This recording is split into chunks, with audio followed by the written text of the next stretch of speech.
Let's get on with the main part of this video, which is about Scotland's part in the UK economy today. So I'll start by looking at how any economy works in very simple terms. Well, as we all know, we get money into the economy, and that comes from taxes like income tax, health insurance, VAT, etc. And any tax we get from North Sea oil would be counted there as well. And we then spend that money on public spending. Things like the NHS, education, our state pensions are paid, the defence, transport, etc. So we have money in and money out to keep the whole economy flowing. Now in this picture we've shown the two piles of money being the same size, but in reality that's never the case.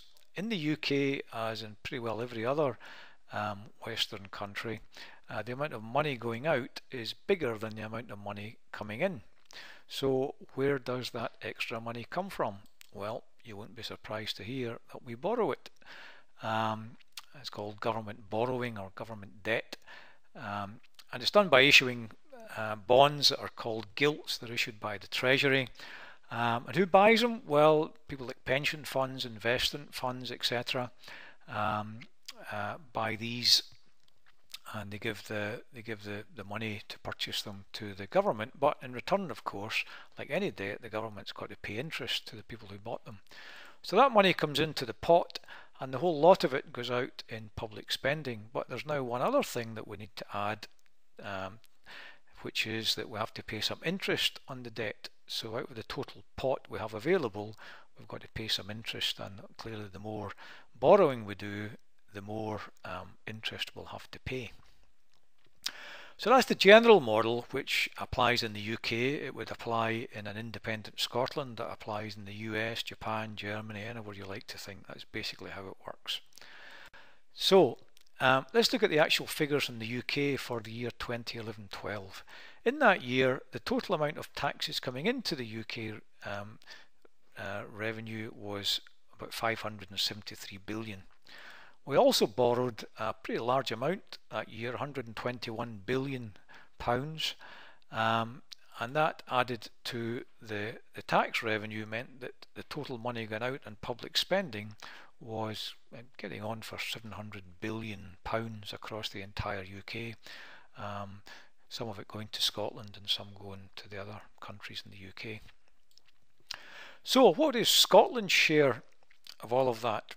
Well, on this chart I've tried to show three separate things. First of all, on this here I'm showing the percentage of the population that lives in Scotland. So here 8.4% of the total UK population lives in Scotland. The other 91.6 are elsewhere, obviously. We can then look at the figures for the amount of revenue that we got in, and out of the total UK revenue, Scotland contributed 9.9% of that, and in terms of the money coming out, Scotland received back 9.3% of the total UK revenue. So what does that tell us? Well, it tells us a few things. First of all, if we look at the contribution, how much we're paying in, Scotland is paying in more per person than the UK average. Why is that? Well, the reason being that if we were paying exactly the same as everyone else, there's 8.4% of the population, so we should be paying 8.4% of the total money in. But in actual fact, we pay 9.9%. So we pay in more. Also, we get more back in return. Same reason. Other things being equal, we would get back 8.4% of the total pot. We actually get back more than that, 9.3%. So that works out at more per person in Scotland. And since both of those are higher than the population ratio, we can actually now compare one against the other. In other words, do we get back in more in absolute terms than we take out? And in that year, we actually did pay in a higher contribution, 9.9%, than we took back. So in the year 2011-12, it's true to say, I think, that Scotland was a net contributor to the UK. Let's look at the following year now. This is 2012-13. Again, same picture, but slightly different figures. If we look at the revenue in, this time we paid in 9.1%. The year before it was 9.9%. However, this is still more than the population average, so we're still contributing more revenue per person. We're still getting a higher amount back than the UK average, but the difference between what we pay in and get back has now flipped over. We're actually now paying in a lower percentage than we're getting back. In other words, the UK is paying money out to Scotland in net terms, if you like. So what can we conclude from all of that? Well, if we look at the balance between Scotland and the UK, first fact, Scotland pays in more tax revenue per person than the UK average. Why is that? Well, it's almost entirely due to the revenue we get from North Sea oil, which is largely attributed to Scotland. And when you add that to all the other kind of income taxes, etc., we pay, then overall Scotland pays in more revenue than the UK average. On the other side, Scotland also receives more back from the UK in terms of public spending than people in elsewhere in the UK. And the figure is around £1,200 per person more, and I'm sure you've heard that figure bandied about by the No Camp in particular, just the same as the fact that we pay in more is a favourite statistic from the Yes Camp, so they're both true.